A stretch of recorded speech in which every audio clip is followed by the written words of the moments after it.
The Office of Sponsored Programs here at West Virginia University would like to introduce to the research community a new series of instructional videos. The purpose of this video is to provide instruction regarding interventions, suspension and/or termination, and closeout of subawards on sponsored projects. These procedures apply only to subawards and subrecipients. West Virginia University and the West Virginia University Research Corporation are committed to complying with all sponsor administrative requirements and conditions established for the responsible management of extramural funding provided in support of research, training, and related activities. The following monitoring tools or interventions may be used to ensure proper accountability and compliance with program requirements and the fulfillment of financial management obligations with subawards. First, providing subrecipients with training and technical assistance on compliance and administrative matters. 2. Performing on-site reviews of the subrecipient's program operations and administrative systems. 3. Arranging for agreed-upon procedure engagements.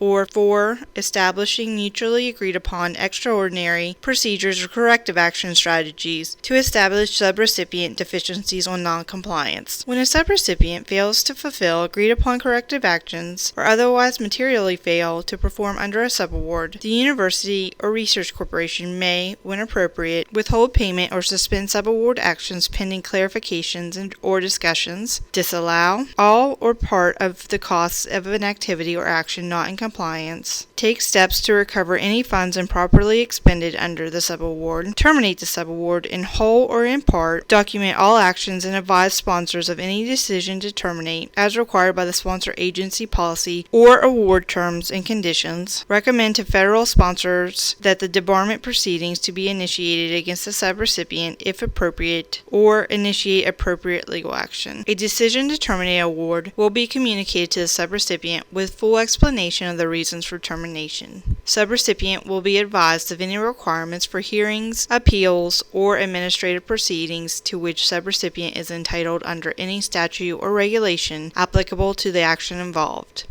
We want to stress that the PI needs to keep OSP informed of any issues that may arise that may lead to the suspension and/or termination. The University or Research Corporation, through the OSP Subaward Unit, will close out a subaward when it determines that all applicable administrative actions, including the subaward financial accounting, and all required programmatic work set forth in the subaward has been completed by the subrecipient. First, OSP will confirm with the PI that all subaward work was conducted as stated in the subaward scope of work and that all required subrecipient technical reports have been received and accepted by the PI prior to the formal closeout. Next, all financial closeout actions will be conducted by sponsored research accounting, consistent with the University or Research Corporation policies and procedures.